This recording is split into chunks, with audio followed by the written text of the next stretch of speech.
Part 1. An Expanded Theory of Animal Rights. Chapter 2. Universal Basic Rights for Animals.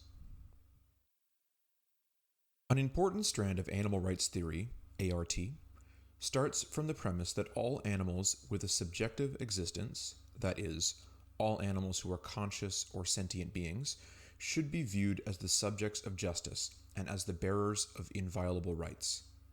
The idea that animals possess inviolable rights is a very distinctive view which goes beyond what is normally understood by the term animal rights. So it is important for us to clarify what we mean by inviolable rights and why we think animals possess them.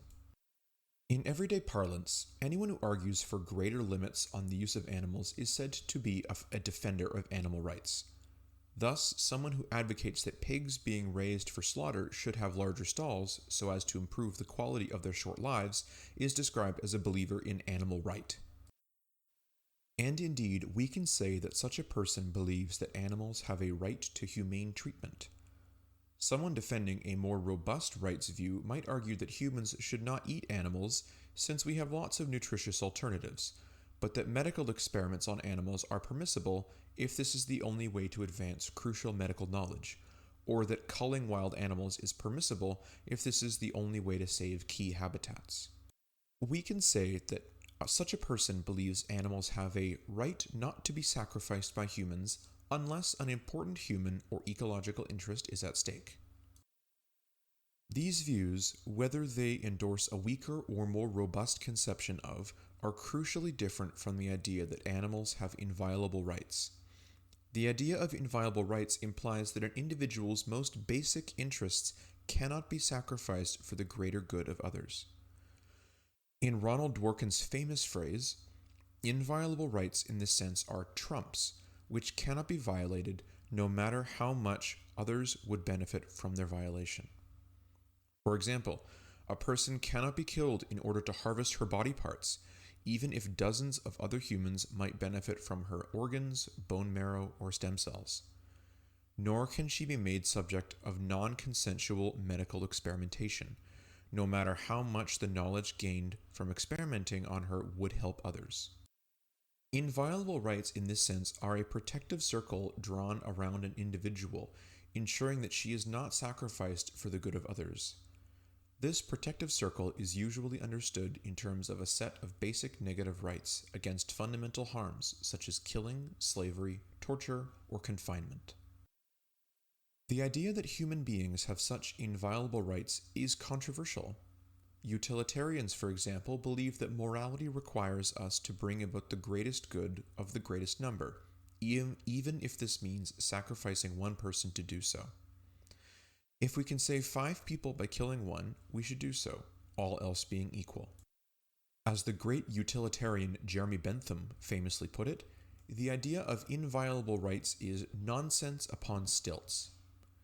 Since utilitarians do not believe that humans are owed inviolable rights, they obviously do not accord such rights to animals either. Today, however, the idea that humans possess inviolable rights is widely accepted, despite ongoing philosophical debate regarding the grounding for human rights. Inviolability is the basis of our medical ethics, of domestic bills of rights, and of international human rights law. The idea that all human beings are entitled to the protection of certain inviolable rights is part of the human rights revolution in law and of the shift to rights-based theories in political philosophy. One of the central motivations for Rawls's A Theory of Justice, widely seen as heralding the rebirth of political philosophy, was precisely his belief that utilitarianism was unable to account for the wrongness of sacrificing individuals for the good of others, whether that is experimenting on individuals to gain useful medical knowledge, or discriminating against racial or sexual minorities to satisfy the preferences of majorities.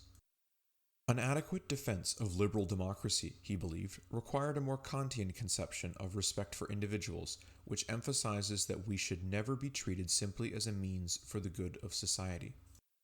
While the idea of inviolability is now widely accepted in relation to human beings, very few people have been prepared to accept that animals too might possess inviolable rights. Even those who accept that animals matter morally and that they deserve to be treated more humanely often think that when push comes to shove, they can be violated, endlessly sacrificed for the greater good of others. Whereas killing one human to harvest organs to save 5 other humans is unacceptable, to kill one baboon to save 5 humans, or 5 baboons, is permissible, and perhaps even morally required. As Jeff McMahon puts it, animals are freely violable in the service of the greater good, whereas human persons are fully inviolable. Robert Nozick famously summarized this view under the label utilitarianism for animals, Kantianism for people. The approach we develop in this book rejects this claim that only humans possess inviolable rights. The human rights revolution has been a profound moral achievement, but it is incomplete. As we will see, the arguments for inviolability do not stop at the boundaries of the human species. As Paola Cavalieri puts it, it's time to take the human out of human rights. If it is wrong to kill a human for her organs, even if we can save 5 people by doing so, so too is it wrong to kill a baboon for his organs.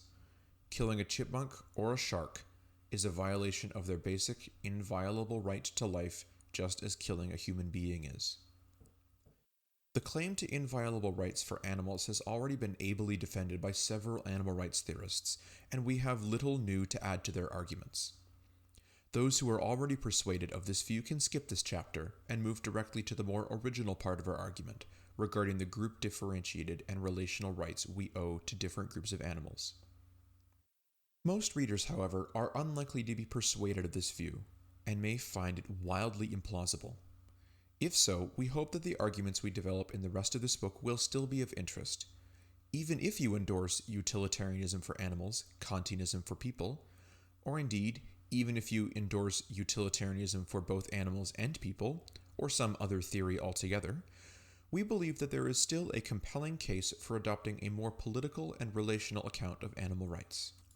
Many of the arguments we give for according citizenship to domesticated animals, sovereignty to wild animals, and denizenship to liminal animals do not depend on endorsing the idea of inviolable rights for animals.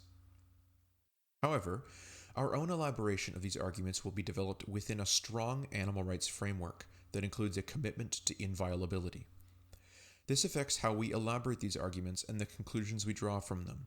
So in this chapter, we attempt to defend that starting point and to address some of the objections and anxieties that this view is likely to provoke.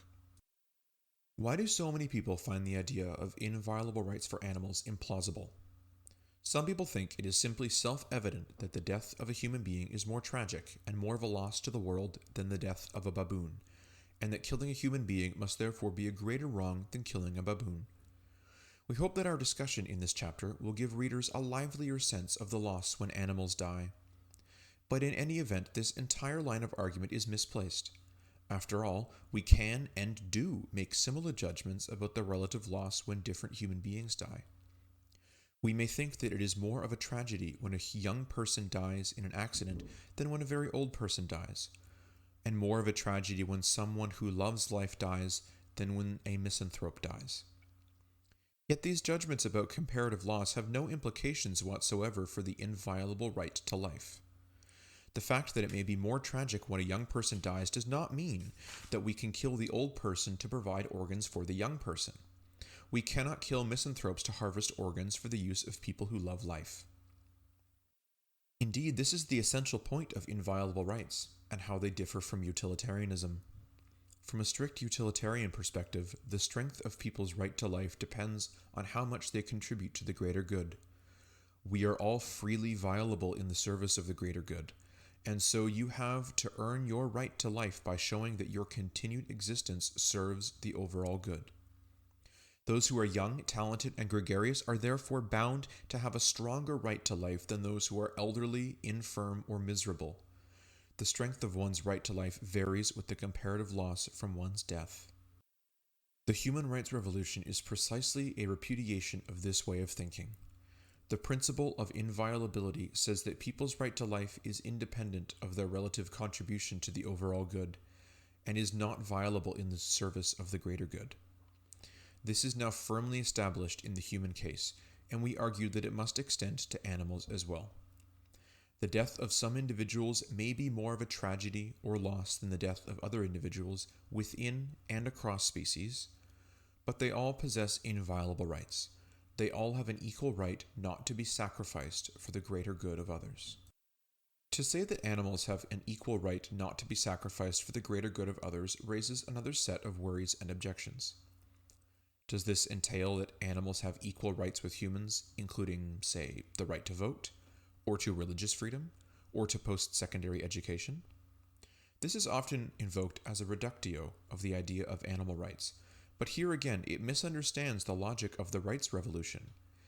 Even within the category of human beings, many rights are differentially allocated on the basis of capacities and relationships. Citizens have rights that visitors do not have, to vote or to social services. Adults have rights that children do not have, to drive. People with certain relational capacities have rights that those with severe intellectual disabilities do not have, to decide how to manage their finances, for example. But again, none of these variations has implications for claims to fundamental inviolability. Citizens have rights that foreign tourists do not have, but citizens cannot enslave tourists or kill them to harvest their organs. Adults have rights that children do not have, and competent adults have rights that people with severe intellectual disabilities do not have. But children and the intellectually disabled cannot be sacrificed for the greater good of competent adults. Equal inviolability is compatible with variations in a wide range of other civil, political, and social rights, which track variations in underlying capacities, interests, and relationships. Again, all of this is clear enough in the human case, and we argue that it is equally true in the case of animals. In short, the issue of inviolable rights needs to be kept clearly in mind and not conflated with a range of other issues regarding our obligations to humans and animals. The issue of inviolability is, to repeat, the question of whether one's basic interests can or cannot be sacrificed for the greater good of others. The human rights revolution says that human beings possess such inviolability. The strong animal rights position says that sentient animals also possess such inviolability. Some readers may worry that extending inviolability to animals cheapens the hard-won achievements of the rights revolution. We argue, on the contrary, that any attempt to restrict inviolability to human beings can only be done by radically weakening and destabilizing the scheme of human rights protection, leaving many humans as well as animals outside the scope of effective protection. Our focus in this chapter on the issue of inviolable rights should not be taken as minimizing the importance of other civil, political, and social rights, such as issues regarding the duties of medical care we have to domesticated animals, or to the duties we have to protect the habitat of wild or liminal animals. On the contrary, our entire project is intended precisely to show that we can only address these broader issues by situating them within an explicitly political theory of animal right. Our concern is that while animal rights theory has provided strong arguments for the principle of inviolable rights, it has lacked the conceptual resources to address these broader issues, which require a more relational theory of justice. But before we develop our account of relational justice, we need first to explain why we believe that animals do indeed fall within the scope of a strong rights-based theory, as opposed to being freely violable for the benefit of others. As noted earlier, the arguments we go on to discuss in this chapter are not new. We believe that a case for a strong animal rights position has already been made, and our primary aim in this book is to take the next step and to connect animal rights theory to broader political theories of justice and citizenship so that we can identify more clearly potential models of human-animal relations. To lay the groundwork for our more original arguments in Part 2, we provide a brief overview of the moral status/animal personhood debate, in order to explain why we view the strong animal rights position as the most compelling account. We begin, in Section 1, with an argument about animal selfhood and why this requires the recognition of universal basic rights. In Sections 2 and 3, we examine why plants and inanimate nature do not possess selfhood, although this does not mean that we do not have duties towards them, nor that they lack intrinsic value. In Sections 4 and 5, we address some possible ambiguities or objections regarding the idea of the universality and inviolability of basic rights. We hope that readers will find these arguments compelling. However, we do not underestimate the difficulty of arguing others into recognizing animals as vulnerable selves, each in possession of a life as precious as our own. For some people, the route to this recognition is an intellectual process, but for many others, it comes, if at all, through relationships with individual animals. And this is one of the reasons we are anxious to extend the debate beyond the question of basic rights and moral standing to considerations of our actual relationships with animals in their full complexity and richness. We ask readers, even if they reject our starting premise of animal selfhood and the extension of human rights, to hang in for the journey in part 2 of this book. It is an exercise in expanding the moral imagination to see animals not solely as vulnerable and suffering individuals, but as neighbors, friends, co-citizens, and members of communities, ours and theirs. It imagines a world of animal-human relationships that takes seriously the idea that animals and humans can coexist, interact, and even cooperate on the basis of justice and equality. We hope that sketching out this more positive vision of human-animal relationships, albeit in broad strokes, can prove compelling even to those readers who have not been persuaded to date by standard animal rights arguments regarding animal capacities, animal suffering, and the philosophical basis of moral standing. Section 1. Animal Selves.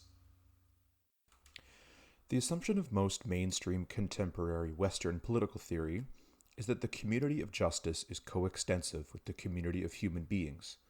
Basic justice and inviolable rights are owed to all humans by virtue of their humanity, and should be blind to intra-human differences such as race, gender, creed, ability, or sexual orientation. Against this mainstream background, animal rights theory poses the question, why just humans? The universalizing impulse of human rights is to extend basic protections across boundaries of physical, mental, and cultural difference. So why should this impulse stop at the boundary of the human species? The premise of animal rights theory, reflected in the writings of Zoopolis, Francione, Cavalieri, Reagan, Dunnayer, Steiner, and others, is that these protective rights are owed to all conscious or sentient beings, human or animal. Conscious/sentient beings are selves. That is, they have a distinctive, subjective experience of their own lives and of the world, which demands a specific kind of protection in the form of inviolable rights. To limit these rights to humans is morally arbitrary or speciesist. Such rights can and ought to play a crucial role in protecting all vulnerable beings.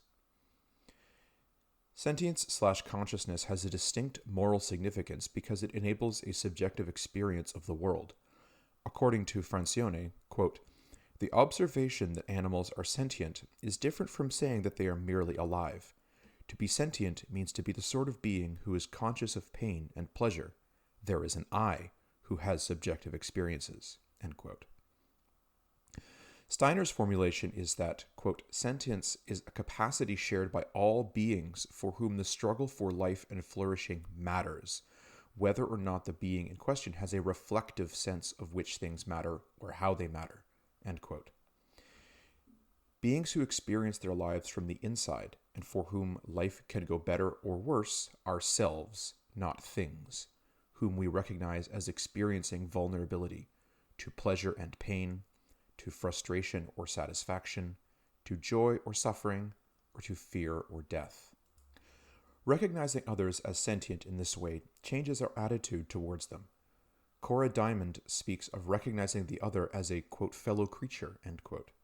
Steiner says that recognizing the other beings as sentient creatures creates, quote, "a kinship relation to one another that binds them together in a moral community," end quote. Barbara Smuts says the, quote, "presence we recognize in another when we meet in mutuality is something we feel more than something we know. In mutuality, we sense that inside this other body there is someone home," end quote. The basic premise of animal rights theory is that whenever we encounter such vulnerable selves, whenever we encounter someone home, they need protection through the principle of inviolability, which provides a protective shield of basic rights around every individual. One natural way to express this claim is to say that animals should be recognized as persons, and this is indeed how many animal rights theorists summarize their position. Francione, for example, entitles his recent book Animals as Persons. Since existing human rights norms are often phrased as all persons have the right to X, we can restate the animal rights theory position as saying that because animals have selfhood, they too should be included in the category of persons. Many critics of this animal rights theory position assert the traditional view that only human beings are entitled to the protection of inviolable rights. Some critics appeal to religion. The sacred texts of many faiths, including Judaism, Christianity, and Islam, state that God gave humans dominion over animals, including the right to use them for our benefit, and for some devout religious believers, this biblical sanction is sufficient grounds to reject animal rights theory. We will set this aside, since we are interested in arguments that draw upon public reasons, not private faith or secret revelation. Other critics attempt to deny that animals really do have a subjective experience of the world, or that they experience pain, suffering, fear, or pleasure. But the scientific evidence on this point is overwhelming and growing daily. As Palmer notes, it is now accepted by the, quote, overwhelming majority of biologists and philosophers, end quote. So we will set that criticism aside too. A more serious critique of animal rights theory accepts that animals are sentient, but denies that sentience is sufficient for being entitled to the protection of inviolable rights. According to this line of argument, inviolable rights are only owed to persons, and personhood is something more than mere selfhood. It requires more than the fact of there being someone home. As we noted earlier, many animal rights theorists effectively equate selfhood and personhood. Since animals are sentient selves, they should be treated as persons. But critics have argued that personhood requires some further capacity found only amongst humans. People disagree about what this further capacity is. Some appeal to language, others to the capacity for abstract reasoning or long-term planning. Yet others appeal to the capacity for culture or to enter into moral arguments. According to these views, the fact that there is someone home is not sufficient to trigger inviolable rights. The someone at home must also be capable of complex cognitive functioning. Since allegedly only humans possess these cognitive capacities, only humans deserve inviolable rights. And since humans lack these inviolable rights, they can legitimately be used for the benefit of humans. The multiple flaws in this attempt to reject animal rights theory by appeal to personhood have been extensively discussed in the literature. First, even if we could draw a coherent distinction between selves and persons, it would not in fact justify ascribing rights on the basis of species membership. Any attempt to draw a line between selves and persons will cut across the species line, treating some humans and some animals as persons, while relegating other humans and other animals to the status of mere selves. Moreover, the very attempt to make a sharp distinction between personhood and selfhood is not conceptually sustainable. It attempts to draw a clear, single line in what is really a continuum, or indeed a series of continua along which individuals move at different stages of life. And this in turn reveals the flimsy moral foundations of the appeal to personhood. There is simply no plausible moral justification for ascribing inviolable rights based on personhood rather than selfhood. We do not want to rehearse all of these arguments, but it is important to clarify not just the futility, but also the grave risks of trying to invoke personhood as the basis for privileging humans over animals. We cannot assume a priori that only humans will pass a test of personhood. It is not true that only humans use language, for example, or that only humans engage in planning. Every day we learn more about animal minds and capacities, and every day the line in the sand allegedly establishing a unique human personhood is obliterated. It is on this basis that recent authors have argued, for example, that the great apes, dolphins, elephants, and whales possess the cognitive and moral capacities that establish personhood.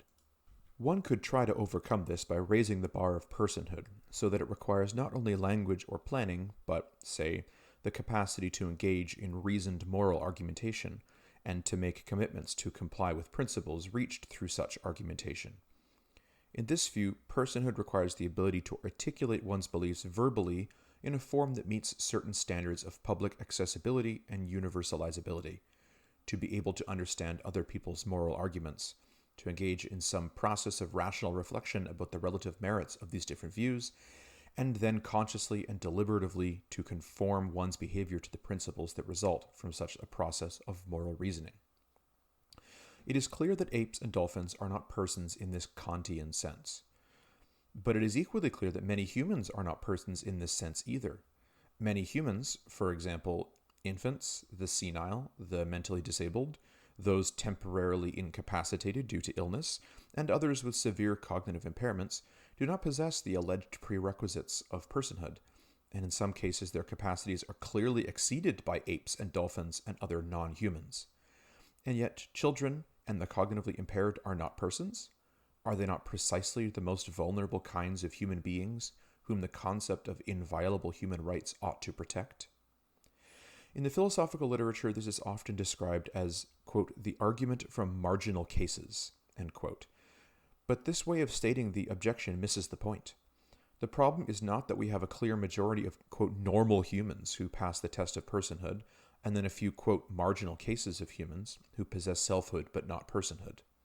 The problem, rather, is that the capacity for Kantian moral agency is, at best, a fragile achievement that humans have to varying degrees at varying points in their lives. None of us possess it when we are very young, and we all have periods of shorter or longer duration when it is temporarily or permanently threatened by illness, disability, and aging, or by a lack of adequate socialization and education and other forms of social support and nurturance. If personhood is defined as the capacity to engage in rational argumentation and to conform to consciously understood principles, then it is a fluctuating characteristic that varies not only across human beings, but across time within a life. To ground human rights in the possession of personhood in this sense would be to render human rights insecure for everyone, and this would defeat the purpose of human rights, which is precisely to provide security for vulnerable selves, including, and indeed especially, in the conditions or periods of life when those capacities are limited. Animal rights theorists sometimes make the point about insecurity in another way. If the protected status of personhood is based on humans possessing superior cognitive capacities to animals, then what happens if an even more evolutionarily advanced species comes from another planet to Earth? Imagine that we encounter a species, let's call them telepaths, who can engage in telepathy, or who can engage in complex reasoning that exceeds even our most advanced computers, or who can engage in forms of moral self-control that exceed the notoriously weak-willed and impulsive human species. And imagine that telepaths start to enslave humans, or use us for food or sport, or as beasts of burden, or as subjects of medical experimentation for their health research. And imagine that they justify our enslavement and exploitation on the grounds that our primitive forms of communication, reasoning, and impulse control do not meet their tests for personhood. They recognize us as having selfhood, but deny that we have the complex capacities needed for inviolable rights of personhood. How would we respond to such enslavement? Presumably, we would respond that our alleged inferiority in these respects is irrelevant to our possession of inviolable rights. We might indeed have primitive forms of communication or moral self-discipline in the estimation of telepaths, but that does not make us mere instruments for the use and benefit of more advanced beings. We have our own lives to lead, our own experience of the world, our own sense of how our lives go better or worse. We are, in short, selves, and it is in virtue of our selfhood that we are owed basic rights, and the presence of allegedly more advanced beings does nothing to reduce our selfhood. Inviolable rights are not a prize awarded to whichever individual or species scores highest on some scale of cognitive capacities, but rather a recognition of the fact that we are subjective beings, and as such should be recognized as having our own lives to lead. But of course, we can only respond in this way to the telepaths if we abandon our quest to deny inviolable rights to animals. The very arguments of cognitive superiority invoked to justify excluding animals are precisely the basis on which telepaths would justify our enslavement. In these and other ways, basing human rights on a demanding conception of personhood rather than selfhood would render human rights insecure. Indeed, the evolution of the theory and practice of human rights in the last 60 years has been in the opposite direction, repudiating any limitation based on the rationality or autonomy of the beings involved. We can see this internationally with the adoption of the UN Convention on the Rights of the Child in 1990, or the UN Convention on the Rights of Persons with Disabilities in 2006, as well as in domestic laws and court cases. For example, in an important case dealing with a profoundly intellectually disabled man who could not understand language or conceptualize death, the Massachusetts Supreme Court in 1977 established that, quote, the principles of equality under the law have no relation to intelligence or to an individual's ability to appreciate life in a conceptual sense, unquote. None of these developments make sense if we tie human rights to a cognitively demanding conception of personhood. In short, invoking personhood to deny inviolable rights to animals only succeeds in eviscerating the theory and practice of human rights for human beings. Confronted with these objections, critics of animal rights theory have responded in various ways. Some bite the bullet and accept that some human beings will not qualify as persons who are entitled to the protection of inviolability, even as some animals might qualify. We can identify a range of such imagined geographies of personhood, with various mixes and matches of normal humans and higher animals inside the protected tent, while marginal humans and lower animals are outside. Any intellectually honest attempt to apply a cognitively complex definition of personhood will almost certainly lead to this sort of patchwork quilt of variable and insecure moral status. Some people might think that this is a philosophically respectable position that needs to be taken seriously, but in our view, it is deeply unappealing, not to mention unworkable, and in any event it runs directly counter to the real-world development of human rights theory. The evolving trajectory of human rights has been precisely to erect the strongest safeguards for the most vulnerable, protecting subordinated groups from dominant groups who question their cognitive capacities, protecting children from adults who can rationalize their abuse, protecting people with disabilities from eugenicists who would deny that their lives have dignity. Anyone who endorses these developments, as we hope our readers do, cannot endorse a theory of moral status that demands a cognitively complex personhood. A surprising number of theorists, however, cling to the hope that personhood can be invoked to reject inviolable rights for all animals while preserving the claim to inviolable rights for all humans. To preserve this illusory hope, theorists engage in increasingly contorted intellectual gymnastics to defend the privileging of human beings. Some appeal to the idea that all humans, whatever their actual capacities, have the, quote, species potential for personhood, or that all humans belong to the kind of being that has the potential for personhood. Forms of argumentation that are widely discredited in all other areas of moral and political philosophy, but which get revived in a desperate attempt to preserve the right of humans to exploit animals. When the multiple fallacies of such arguments are pointed out, the last line of defense is to stipulate that all human beings should be seen as inviolable persons simply because of their species membership, regardless of their actual or potential capacities. In rejecting the idea of personhood, Margaret Somerville, for example, says that universal human personhood means that every human being has an intrinsic dignity that comes from simply being human, and having that dignity does not depend on having any other attribute or functional capacity. Here we reach the nadir of appeals to personhood, which become nothing more than the bald assertion of speciesism. For Somerville, we should treat every human as an inviolable person because they are one of us, whatever their needs, capacities, or interests, and we should deny inviolable personhood to every animal because they are not one of us, whatever their needs, capacities, or interests. Much of the literature on animal rights has been consumed with these arguments and counter-arguments around personhood. In our view, however, this way of framing the debate leads us astray. What morally justifies the attribution of inviolable rights is selfhood, not a more cognitively demanding conception of personhood. Indeed, talk of personhood starts us down the wrong path. It suggests that we must first develop some canonical list of attributes or capacities that ground inviolable rights, and then look around to see which beings possess these attributes. Rather, we believe that respecting inviolability is, first and foremost, a process of intersubjective recognition. That is, the question is simply whether there is a subject there, whether there is someone home. This process of intersubjective recognition precedes any attempt to enumerate his or her capacities or interests. Once we know there is someone home, we know we are dealing with a vulnerable self, a being with subjective experience whose life can go better or worse as experienced from the inside. And so we know we should respect their inviolable rights even before we know their variable capacities, such as intelligence or moral agency. All of this is clear enough in the human case. When dealing with sentient humans, we do not assign degrees of basic human rights or inviolability according to differences in mental complexity, intelligence, or emotional or moral range. Simple or brilliant, selfish or saint, torpid or vivacious, we are all entitled to basic human rights because we are all vulnerable selves. Indeed, it is often humans with the most limited capacities who are most vulnerable and most in need of the protections of inviolability. Moral status does not rest on the judgments of mental complexity, but simply on the recognition of selfhood. Talk of personhood obscures this and creates false barriers to the recognition of animal rights. The idea that inviolable rights are grounded in the capacity for language, moral reflection, or abstract cognitive ability strains common sense and seems disconnected from any plausible account of how we actually reason morally. Focusing on these capacities may be tempting to anyone whose driving motivation is to exclude animals from the protection of inviolable rights.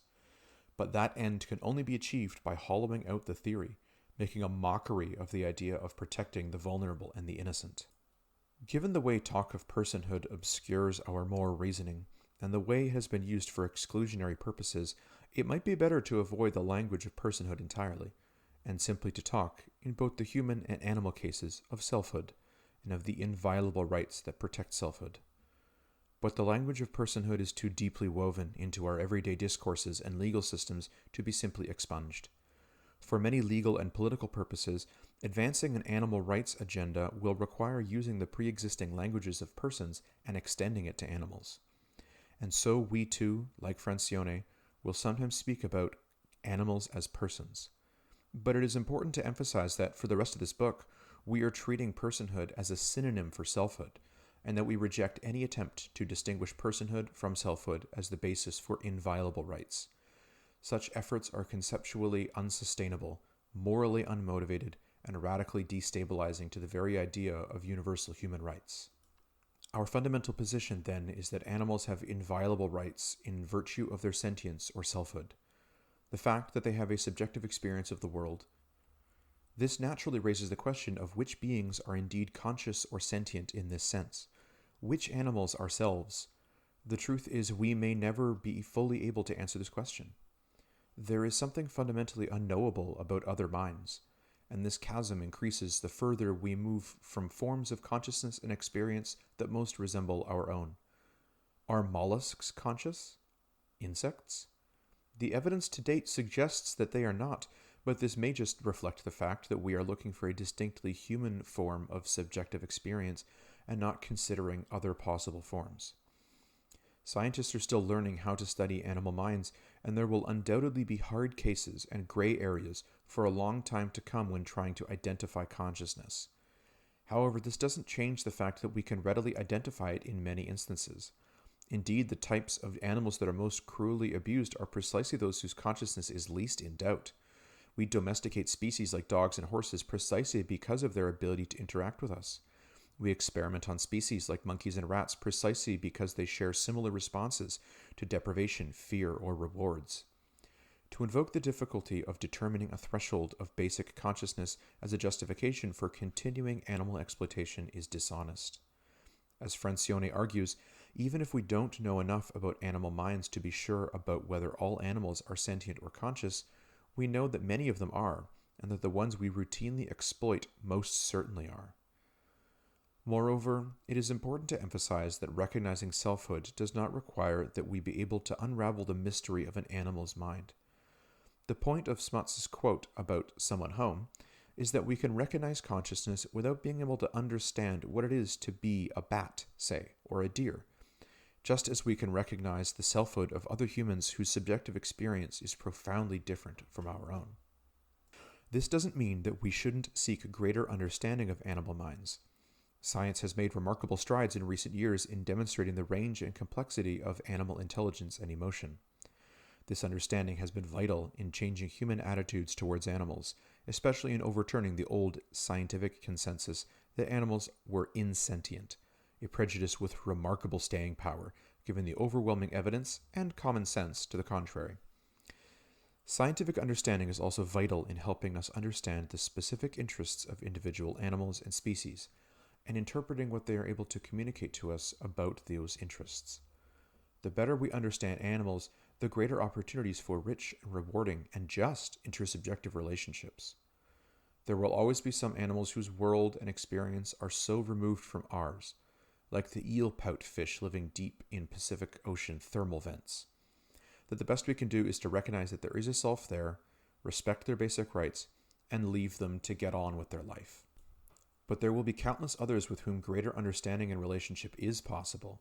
This is where the science of other minds becomes crucial, not in determining who has basic rights, but in helping us to understand how best to interact with them.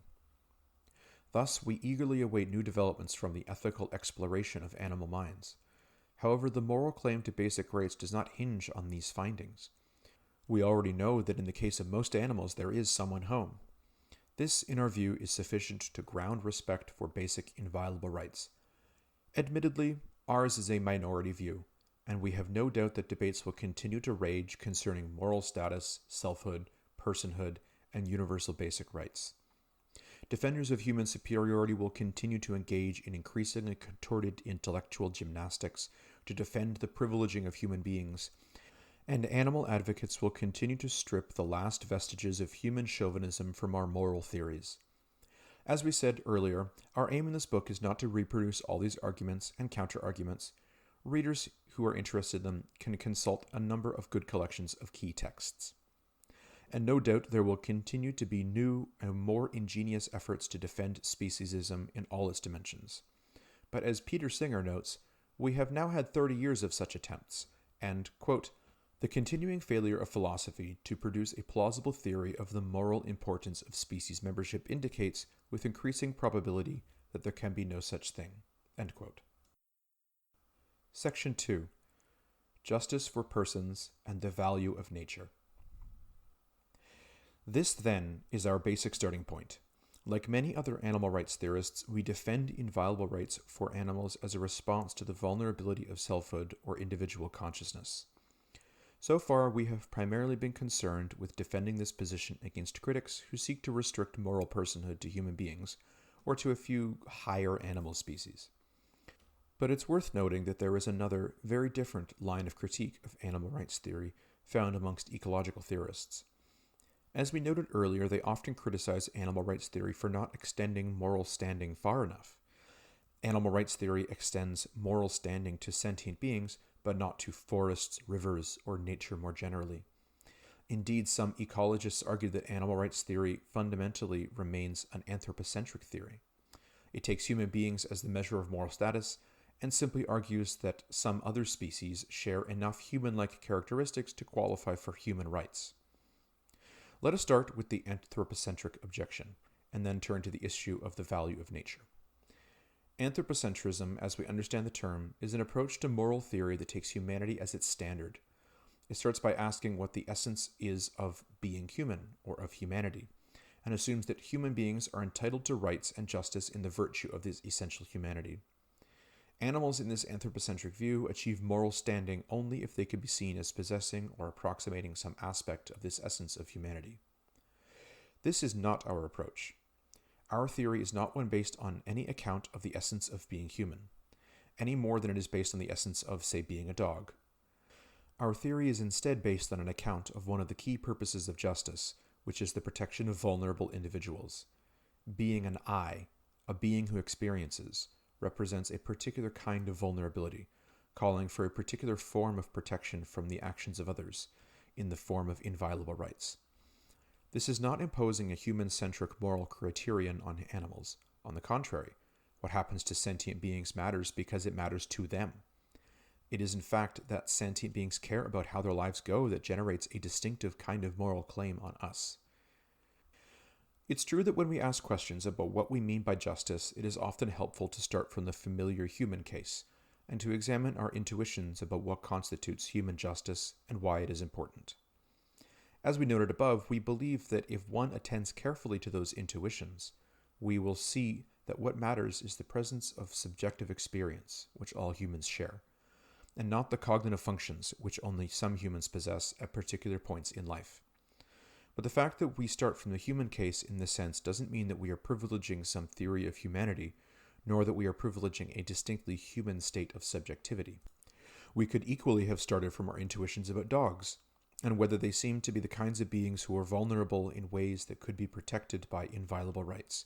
And if they are, what is it about dogs that makes them vulnerable in the relevant kind of way? And we would arrive at an answer concerning dog sentience, consciousness, or subjectivity, regardless of how close or distant dog subjectivity is to human subjectivity. Let us turn now to the deeper question of the value of nature.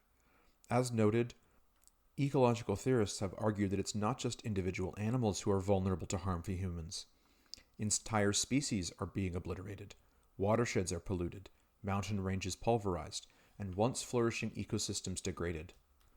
These processes harm both humans and animals, but for ecological theorists, their harmfulness is not reducible to their impact on sentient beings. Many ecological theorists have argued that non-animal nature has an interest in flourishing which must be taken into account, and that plants and ecosystems, etc., must be given moral standing, along with humans and animals to protect their interests. According to this view, insofar as animal rights theory ascribes rights on the basis of selfhood, it lacks the conceptual resources to recognize the moral significance of nature more broadly. Part of the difficulty here lies in the language of moral standing, invoked by both defenders of animal rights theory and their ecological critics. We need different and more precise terms to capture the way in which different types of considerations enter into our moral reasoning. To say that humans, animals, and nature all have moral standing, or that they can all be harmed, is unhelpful. A watershed can be harmed, and an otter can be harmed, but only the otter has the subjective experience of being harmed.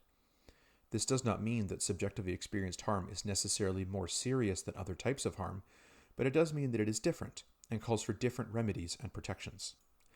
Consider a standard example advanced by ecological theorists, in which a flourishing ecosystem has been overrun by deer. Natural predators are absent, so the deer population runs out of control and decimates the local flora, endangering the ecosystem, including the last specimens of a rare orchid. Imagine the situation has been allowed to fester and the habitat is on the verge of collapse. Non-lethal solutions such as propagating the orchid elsewhere, or controlling the deer population through fertility drugs, or the creation of habitat corridors won't work quickly enough, and the only apparent solutions are for humans either to kill the deer or allow them to destroy the ecosystem and its orchid. In this sort of case, ecological theorists criticize animal rights theory for granting moral standing only to individual deer, while withholding moral standing to the ecosystem as a whole, or to a particular species of flower. But does granting moral standing to the ecosystem really help us to identify the moral considerations at stake? If we grant moral standing both to the deer and to the ecosystem, the implication is that these are moral considerations of the same type, to be weighed against each other, such that it might be acceptable to kill the deer and protect the ecosystem from degradation, or to protect the orchid from extinction. The interests of nature might outweigh those of the deer, who are a dime a dozen over in the next county. Yet surely this way of framing the issue obscures rather than clarifies the moral factors at work. Consider what happens when we substitute human persons for deer in this example. In that case, we would not favor killing humans to save the orchid. We would try to dissuade the humans from their destructive behavior. We would try to protect the ecosystem and its orchids. But if worse came to worse, we're not going to be culling any people. The orchid will be lost, and we'll try to do better next time. Why is this? Because the nature of the moral standing at play is qualitatively different.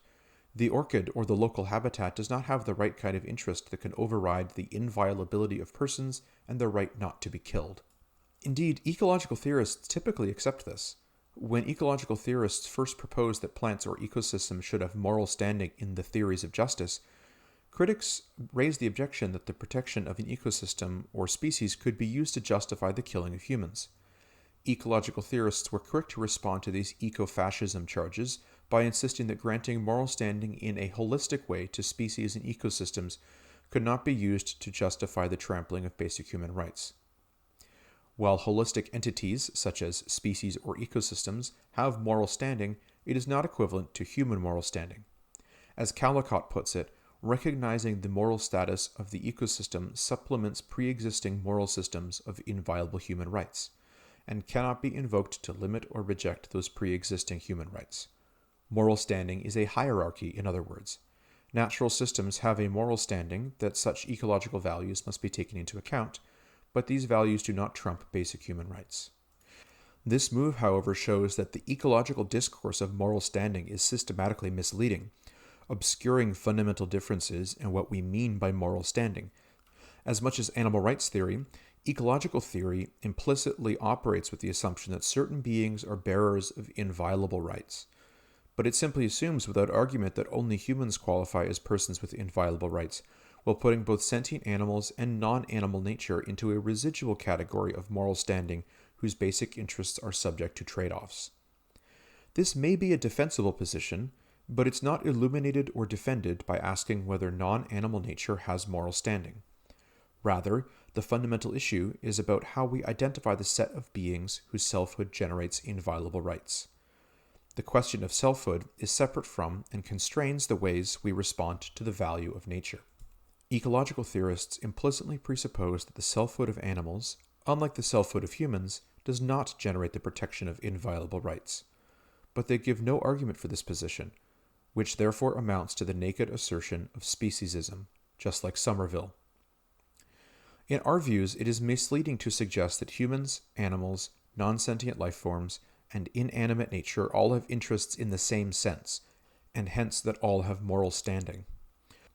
On the surface, it appears to challenge the anthropocentric privileging of human beings, but in fact it presupposes a hierarchical concept of moral standing in which only one group of vulnerable individuals, namely humans, are inviolable, while all other animals are subject to trade-offs. And as we've seen in Chapter 1, the inevitable result of this hierarchical concept is the perpetuation and expansion of the ecologically disastrous system of animal exploitation. A more plausible approach, we have argued, is to start with the question of selfhood. What sorts of beings have a subjective experience of the world, and hence have interests in that specific sense? This question of selfhood or personhood identifies the set of beings to whom justice and inviolable rights are owed. There are many good reasons to respect and protect nature, including instrumental as well as non-instrumental ones. But it is wrong to characterize these reasons as protecting the interests of orchids or other non-sentient entities. Only a being with subjective experiences can have interests, or be owed the direct duties of justice that protect those interests. A rock is not a person. Neither is an ecosystem, nor an orchid, nor a strain of bacteria. They are things. They can be damaged, but not subject to injustice. Justice is owed to subjects who experience the world, not to things. Non-sentient entities can rightfully be the objects of respect, awe, love, and care. But lacking subjectivity, they are not rightfully the objects of fairness, nor are they agents of intersubjectivity, the motivating spirit of justice. Ecological theorists will counter that we're not eliminating the hierarchy, just changing its membership. But this is to misunderstand the claim. We do not deny that humans have moral duties to plants and inanimate nature, nor do we claim that humans and animals are higher in some sort of cosmic hierarchy than trees or mountains. Rather, we claim that they are different. Sentience generates distinctive vulnerabilities and hence distinctive needs for the protection of inviolable rights. If non-sentient entities shared this interest, and we denied the protections of inviolability to them, then we would be guilty of subordinating them. But they do not have this interest, and therefore there is no disrespect in declining to treat orchids or rock faces as persons. Section 3. Nature's otherness. As we have seen, the animal rights theory position on basic rights has been criticized from both directions. That is, by those who think only humans have moral status, and by those who think all nature possesses moral status. Both critiques perform the same sleight of hand by ignoring animal subjectivity. Both tend to collapse the question of animals into the question of nature writ large, denying that animals as subjects need to be protected in the way human subjects are, and not simply as components of nature. What explains the puzzling resistance of so many people, both humanists and ecologists, to acknowledging the selfhood of animals? There are no doubt many reasons, including the long history of the denigration of animals as mere brutes or things. But it is worth noting that another factor, paradoxically, may be the ways in which we often admire, respect, and value animal life and nature more generally. People often view animals as simply part of nature, and hence as something fundamentally other, indifferent to human projects, and unknowable to human minds. And while this otherness can sometimes be threatening or alienating, it can also generate powerful aesthetic and moral responses of respect and awe. These are the moments when great natural beauty takes us out of ourselves, briefly silencing the ego and allowing us to lose ourselves in something larger, and something which is essentially indifferent to the self. This unselfing is famously described in Iris Murdoch's account of the kestrel. Quote, "I am looking out of my window in an anxious and resentful state of mind, oblivious to my surroundings, brooding perhaps on some damage done to my prestige. Then suddenly I observe a hovering kestrel. In a moment everything is altered. The brooding self with its hurt vanity has disappeared. There is nothing now but kestrel. And when I return to thinking of the other matter, it seems less important." End quote. This is sometimes cited as an example of how nature can and should be valued by human beings, in ways that go beyond its instrumental value as a resource or commodity. The presence of a larger natural order, wholly indifferent to our daily projects and preoccupations, provides a necessary context to and perspective on our lives.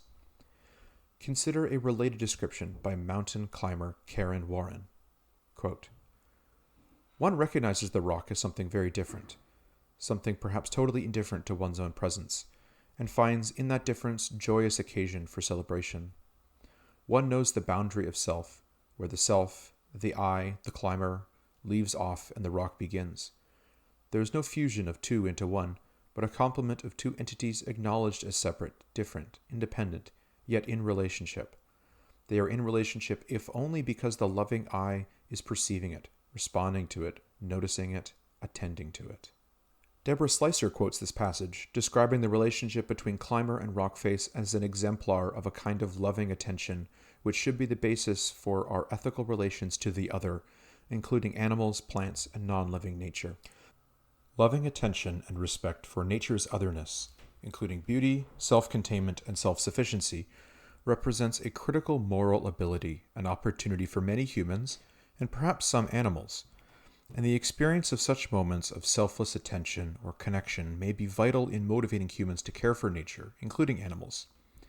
But it is a mistake to see this kind of loving attention as exhausting our moral response and duty towards animals. Warren speaks of being in relationship with the rock, but it is a one-sided relationship in which it is the human self who does all of the perceiving, responding, noticing, and attending. In the case of the kestrel, on the other hand, there are two selves. The kestrel may be indifferent to Murdoch at the moment she is looking out her window, just as another human self would be were she unaware of being observed. But there is a potential for an intersubjective relationship, and with it, different kinds of moral duties. Imagine that the kestrel suddenly hits the window and slides to the ground, or that a fragment of rock which Warren has just climbed has been jarred loose and falls to a ledge below.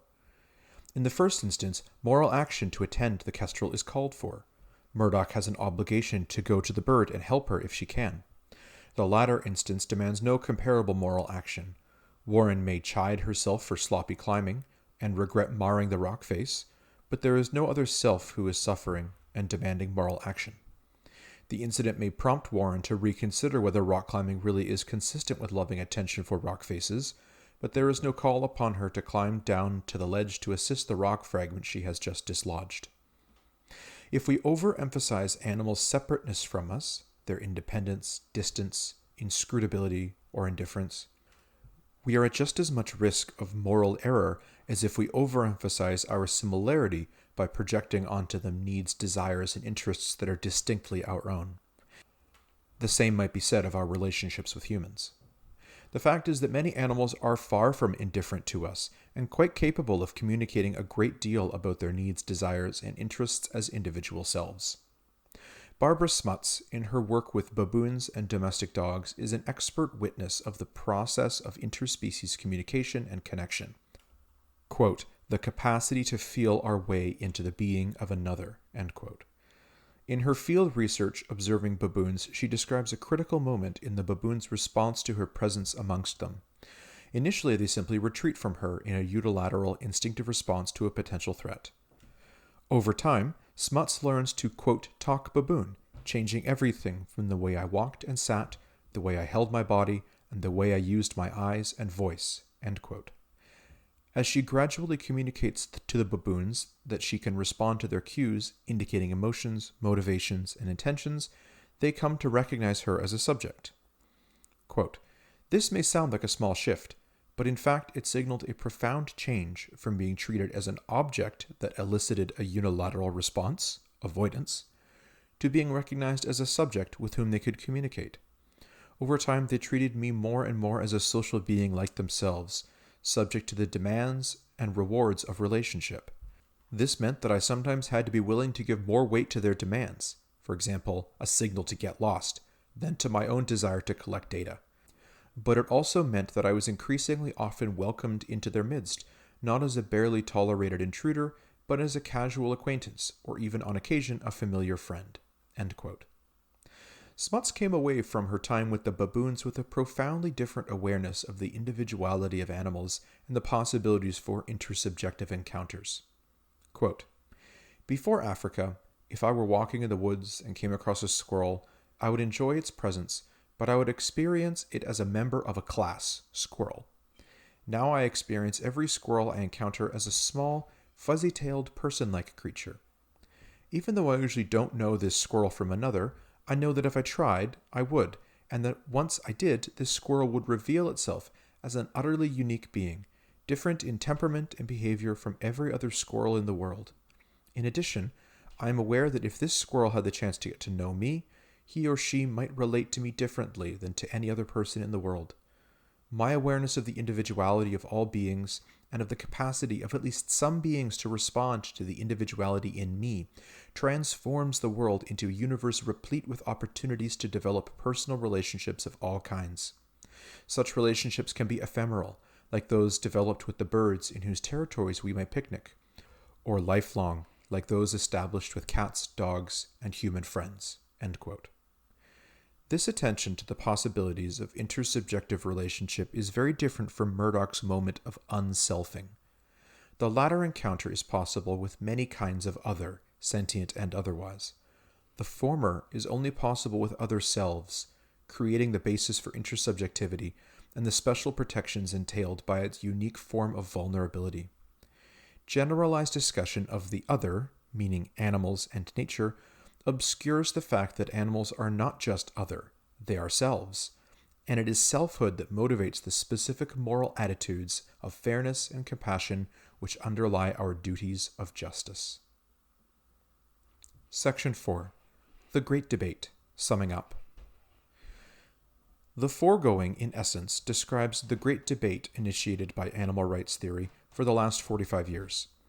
The debate is by no means over, but we believe that the arguments to date clearly support the strong animal rights position, namely that animals should be recognized as vulnerable selves with inviolable rights against those who would restrict basic rights to humans, and that those protections of selfhood should be extended to animals without being watered down or displaced by other moral priorities against those who would place animals and nature lower than humans in a hierarchy of moral standing, or advocate a moral standing for animals that disregards the importance of selfhood. As we have noted, animal rights theory remains intensely controversial, and yet for all their efforts, critics of animal rights have been unable to make a convincing case for the unique moral selfhood of human beings. As Martha Nussbaum rather reluctantly concedes, quote, it seems there is no respectable way to deny the equal dignity of creatures across species, end quote. We do not expect our brief discussion in this chapter to persuade anyone who has not already been persuaded on its merits. How, in the end, can you persuade anyone to look into the eyes of another and recognize a person? And so in the rest of this book, rather than trying to advance new arguments for why animals are selves/persons, we want to explore the implications of recognizing animals as persons, and also as friends, as co-citizens, and as members of communities, ours and theirs. We hope that fleshing out a conception of possible human-animal relationships in these ways will make it easier for the readers, the next time they look into the eyes of an animal, to recognize the person there, familiar yet mysterious, an independent locus of meaning and agency. Section 5. The inviolability and universality of basic rights for animals. While our main goal is to develop an expanded and group-differentiated conception of human-animal justice that goes beyond animal rights theory's current preoccupation with basic rights, this is not to diminish the significance of those universal rights. On the contrary, they are vital to ending the ongoing tragedy of animal exploitation and the most egregious forms of violence. So we will conclude this chapter with a brief overview of how we understand these rights and how they set the foundations for the more expanded conception we develop in later chapters. What are the implications of recognizing animals as persons or selves with inviolable rights? In the simplest terms, this means recognizing that they are not means to our ends. They were not put on earth to serve us or feed us or comfort us. Rather, they have their own subjective existence, and hence their own equal and inviolable rights to life and liberty, which prohibits harming them, killing them, confining them, owning them, and enslaving them. Respect for these rights rules out virtually all existing practices of animal use industries, where animals are owned and exploited for human profit, pleasure, education, convenience, or comfort. We have described these basic rights as both inviolable and universal, just as human rights are typically understood as both inviolable and universal. However, inviolability and universality are concepts that require some further clarification. Let us start with inviolability. As we have already noted, this term does not mean that basic rights are absolute or exceptionless. This is not true in either the human or the animal case, as in cases of self-defense. Human beings have an inviolable right to life, but killing another human being is permissible if it is done out of self-defense or necessity. So too with animals. There is also a historical dimension to the issue of inviolability. At different stages of human history or in particular contexts, humans have had to harm and or kill animals in order to survive. In that sense too, basic rights are not absolute or unconditional.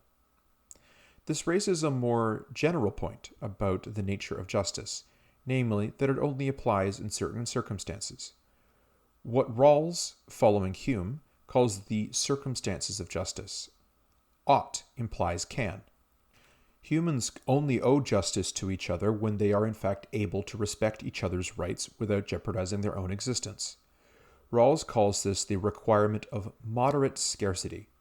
Justice is necessary because there is not an unlimited pool of resources such that everyone can have everything that they want.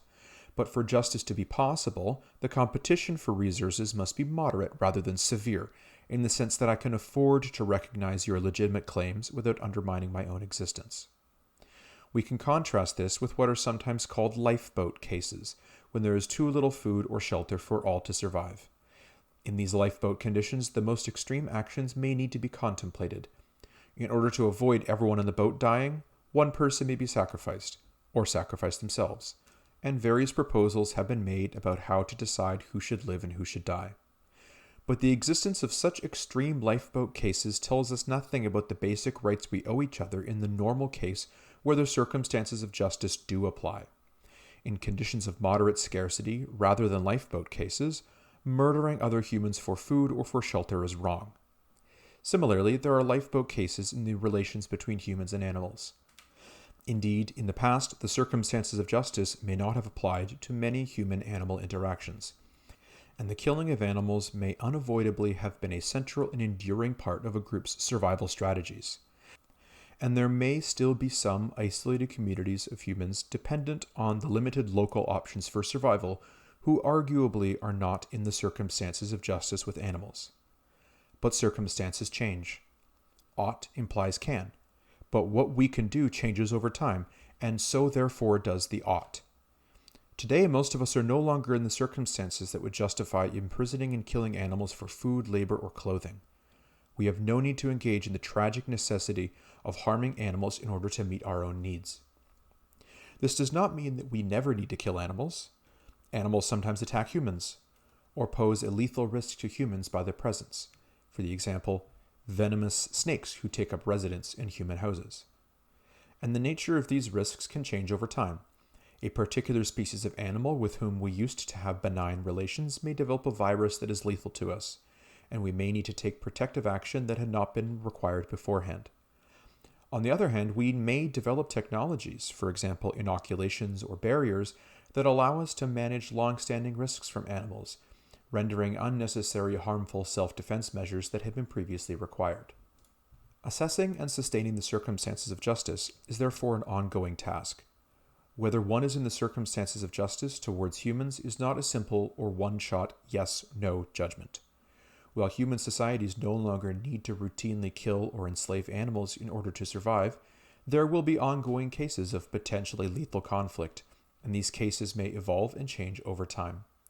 What does not change, however, is our obligation to try and sustain the circumstances of justice where they exist, and to move towards the circumstances of justice where they do not yet exist. We should not recklessly put ourselves into situations where we are likely to face lethal conflicts with animals, and we should make reasonable efforts to identify practices that would allow us to reduce existing conflicts, in order that, to the extent possible, we can respect the inviolable rights of animals.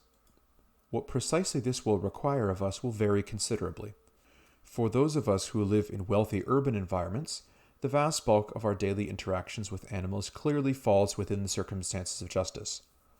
For those living in more remote areas alongside potentially aggressive wildlife, or in poorer societies without adequate infrastructure, for example, waste disposal or impermeable housing barriers, the necessity of daily life may create more risks of lethal conflict, and greater measures would be needed to extend the circumstances of justice. In each case, there is a duty to sustain and extend the circumstances of justice so as to respect as far as possible the inviolable rights of animals. But obviously, more can be expected and demanded of those of us living in more propitious circumstances. The idea of inviolable rights for animals, therefore, is more complex than it initially appears, and not as absolute or unconditional as it may sound. But all of this is equally true in the case of human rights. We may need to sacrifice humans who pose a lethal risk, or in lifeboat cases. The existence of such tragic cases does not put into question the inviolable rights of animals, or humans. On the contrary, these cases are tragic precisely because we cannot respect the inviolability that people are owed. And so in both cases, we have a duty progressively to extend the circumstances of justice so that, wherever possible, we can respect these inviolable rights. Moreover, while inviolable rights are not exceptionless, we should not overstate these exceptions. For most societies, it is very rare indeed that self-defense or necessity requires violating the basic rights of animals. Some people try to extend the logic of self-defense to the case of medical experimentation on animals on the grounds that it may lead to cures for lethal human diseases, and so qualifies as a case of kill or be killed. According to this view, either humans or animals will die, and so it's okay for humans to choose their own survival. But this is a gross distortion of the idea of self-defense or necessity. Consider a comparable human case. Human subjects make much more reliable models for human medical research than animals do, but we do not condone conscripting humans for dangerous, invasive, and non-consensual research purposes. We are rightly appalled by the idea of sacrificing human individuals in order to expand medical knowledge, or to develop medical technologies in order to help other humans. This is one of the kinds of exploitation that the inviolability of the individual is intended to protect. Basic rights are needed precisely to prevent one's individual most basic interests being sacrificed for the greater good of others. It doesn't matter if sacrificing one human would generate knowledge that would potentially save 1,000 others. We simply don't accept benefit to others as sufficient cause for violating the basic rights of the person. And in the human case, we do not confuse benefit to others with self-defense. If a woman is holding hostages and threatening to shoot them, it may be necessary to kill her to save them. But picking a woman off the street and infecting her with the HIV virus in order to work for a cure is an act of unconscionable violence. Medical experimentation on animals is often viewed as a hard case for animal rights. Even those who abhor factory farming, cosmetic testing, or recreational hunting will often condone medical research, as though giving up our access to unlimited, if imperfect, research subjects is too great a sacrifice to contemplate. But to view this as a sacrifice is already to misunderstand the moral situation. After all, there are countless medical technologies and medical advances that don't exist today because we refuse human subjects for invasive experiments. It is hard to overstate the advances that medical science could have made by now if researchers had been able to use human subjects rather than imperfect animal stand-ins, and yet we do not view this as a sacrifice. We do not wake up every morning lamenting all that untapped knowledge. We are not bitter about the restriction on human subjects that has so hampered medical advance. We do not worry that an overly squeamish attitude about respecting the rights of a few humans is standing in the way of longer and healthier lives for the rest of us. Indeed, anyone who viewed prohibitions on using humans as research subjects as a sacrifice would be seen as morally perverse. We fully understand in the human context that medical knowledge must advance within ethical boundaries, or it simply isn't knowledge that we have a right to. This may force us to be more creative about how we learn, or to be more patient in waiting for results. Either way, it's not something we view as a sacrifice. It's a recognition that a world in which better or longer lives for the many are purchased by sacrificing the few is not a world worth living in.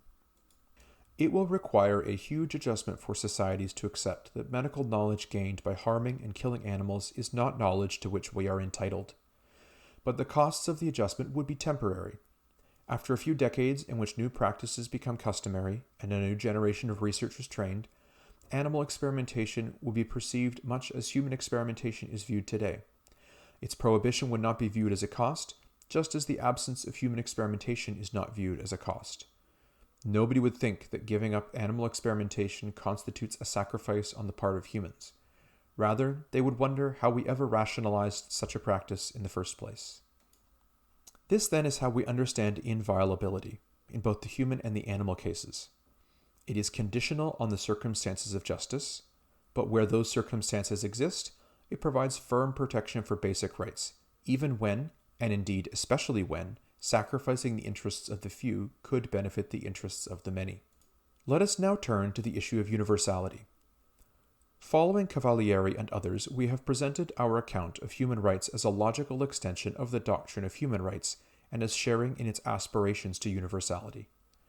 To say it aspires to universality is to say, amongst other things, that it is not offered simply as the interpretation of a particular cultural tradition or religious worldview, but as a global ethic based on values or principles that are accessible to and shared by the world as a whole. All such claims to universality immediately raise issues of cultural pluralism. Given that the world's cultures and religions have very different views of the moral standing of animals, how can any one view claim to be universally valid? Is it not a form of Eurocentrism and moral imperialism to impose our views of the rights of animals on other societies? This objection has been particularly salient and controversial in relation to indigenous peoples, some of whom engage in forms of hunting and trapping that animal rights activists have sought to ban, such as whale hunting or seal hunting. Viewed against the long history of Western imperialism against indigenous peoples, it is difficult not to see this as yet another example in which Western societies claim the right to exercise power over indigenous societies on the grounds that the latter are backward, primitive, or even barbaric. And so even ardent animal rights activists sometimes seek ways to exempt indigenous peoples from laws or conventions that would prohibit their traditional hunting practices. Yet few people in the animal advocacy movement would wish to endorse a generalized cultural exemption that could be invoked whenever traditional cultural practices violate the rights of animals. For example, when Spain joined the European Union, it negotiated an exemption from the European animal welfare laws to allow bullfighting on the grounds of respecting cultural traditions. Most animal rights activists view this as scandalous. What is the point of endorsing animal rights principles if not to stop these sorts of traditions? In between Spanish bullfighting and traditional indigenous hunting, there are a wide range of controversial cases, many tied up with religion. Should Jews and Muslims be exempted from animal slaughter laws that are intended to minimize suffering? Should adherents of the Santeria religion be allowed to use animals in ritual sacrifices as part of their religious services? More generally, is there a conflict between respect for cultural diversity and respect for animal rights? And if so, does that mean that, in Paula Casal's words, that, quote, multiculturalism is bad for animals, unquote? This is an important issue, or more accurately, a nest of different issues that needs to be carefully unpacked. We cannot hope to fully address them here, but it's important to note that the same debate arises in relation to human rights. From the origins of the Universal Declaration of Human Rights in 1948 There have been ongoing contestations over whether the idea of human rights is truly universal, or whether it reflects the imposition of Eurocentric ideas on other cultures, particularly in relation to the rights of women and children, or family life more generally. And as so with animal rights, we see a number of calls for cultural and religious exemptions from human rights standards. Many countries have entered reservations when signing international human rights norms, particularly in relation to the rights of children and women, which are seen as central to a society's way of life or its religious self-identity. And this in turn has led to questions about whether there is a conflict between respect for cultural diversity and respect for women's rights, and hence whether, quote, multiculturalism is bad for women, unquote. If we compare these debates, the similarities are striking. In relation to their claims for universality and the contestability of these claims, human rights and animal rights are on a par, and we see no reason to think that animal rights are any more or less capable of universality than human rights. Indeed, if our arguments in this chapter are correct that animal rights flow from the logic of human rights, then their universality stands or falls together. Defending the universality of human rights despite the persistence of deeply rooted cultural disagreement is a difficult challenge, but it is a challenge we already face in defending the universality of human rights in the face of equally persistent cultural disagreement, and our answer to the latter challenge is likely to apply to the former. Much has been written about how best to define the universality of basic rights in light about these facts and claims of cultural diversity, and we cannot hope to reproduce these debates here, let alone to resolve them. But we can perhaps at least set aside some misunderstandings. Much of the opposition to the universality of human or animal rights rests on a particular view about how cultural values emerge or evolve.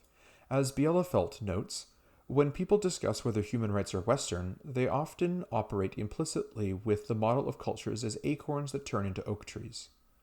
To say that human rights are Western is to say that human rights were somehow present in the very acorn of Western civilization, present in its cultural DNA, as it were, and hence destined to blossom as the tree grew.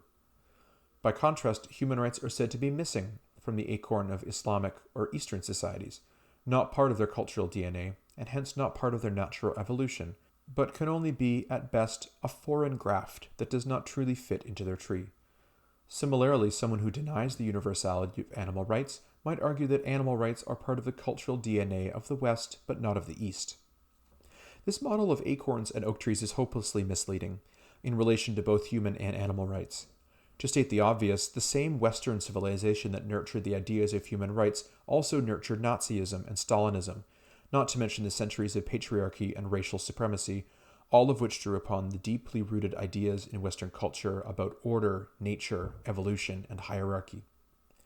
If most people in the West today embrace ideas of human rights, it is not because these ideas were the only ones that matched our cultural DNA.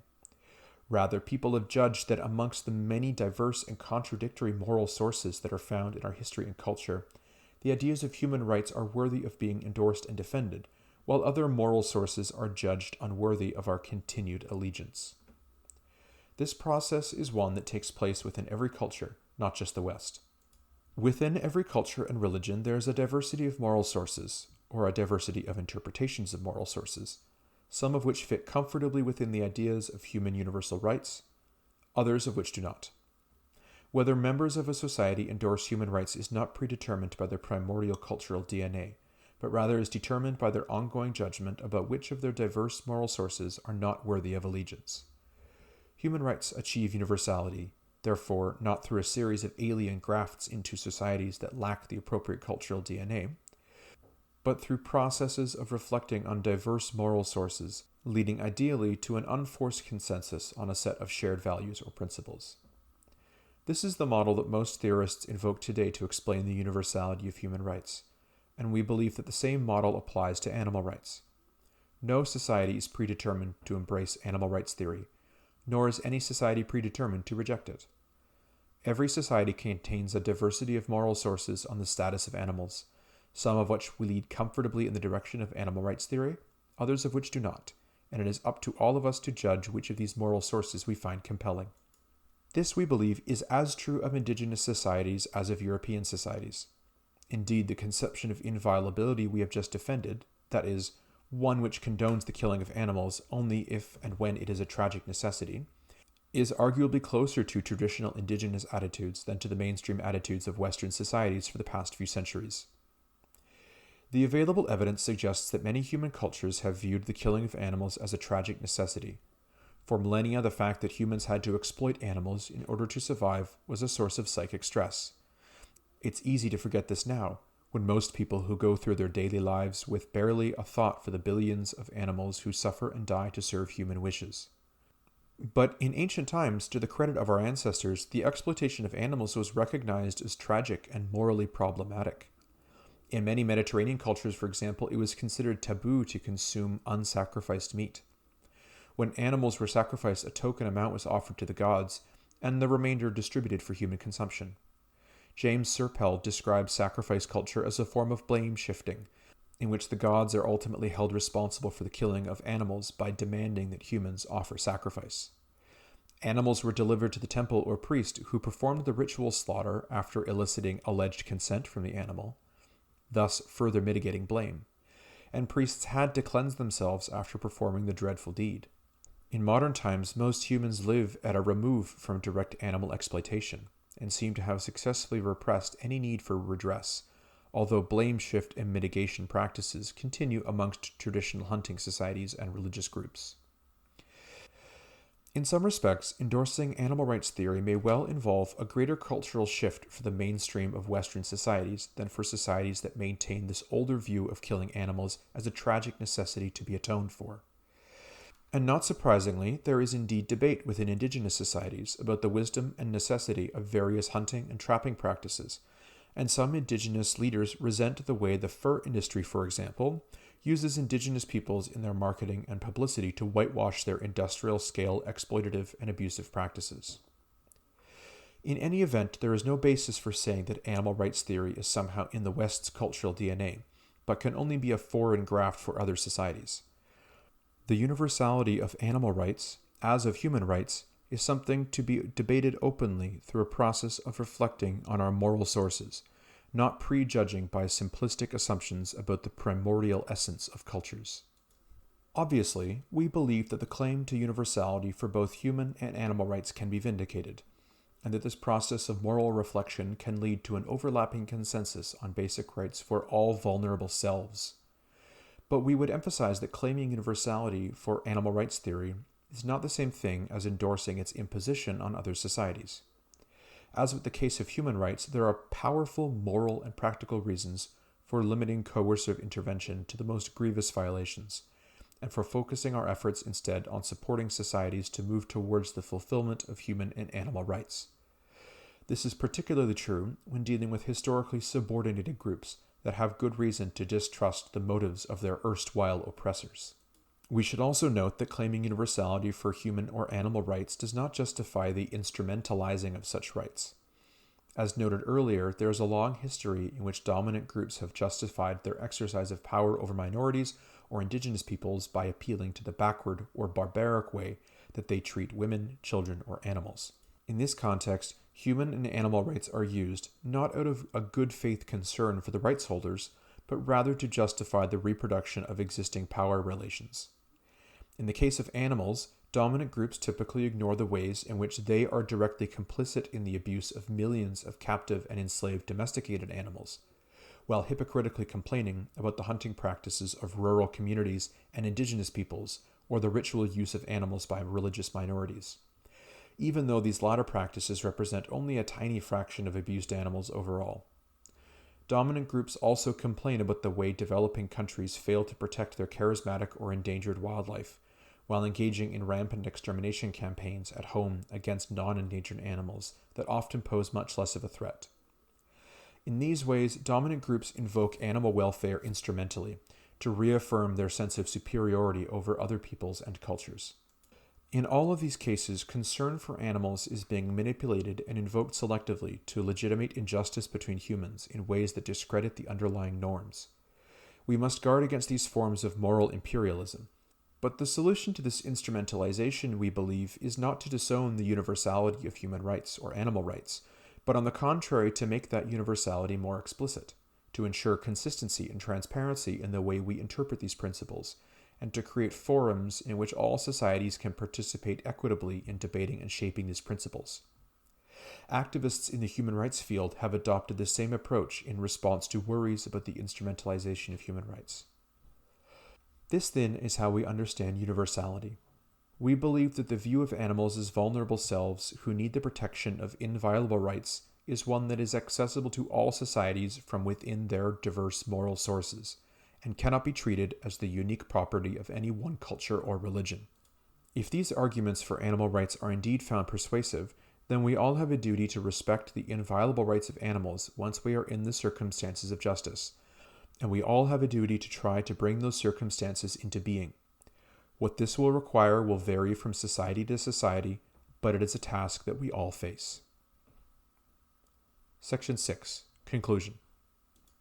Accepting that animals are selves or persons will have many implications, the clearest of which is to recognize a range of universal negative rights: the right not to be tortured, experimented on, owned, enslaved, imprisoned, or killed. This would entail the prohibition of current practices of farming, hunting, the commercial pet industry, zookeeping, animal experimentation, and many others. This is the core agenda of animal rights theory, and for many of its defenders, it is the totality of that agenda.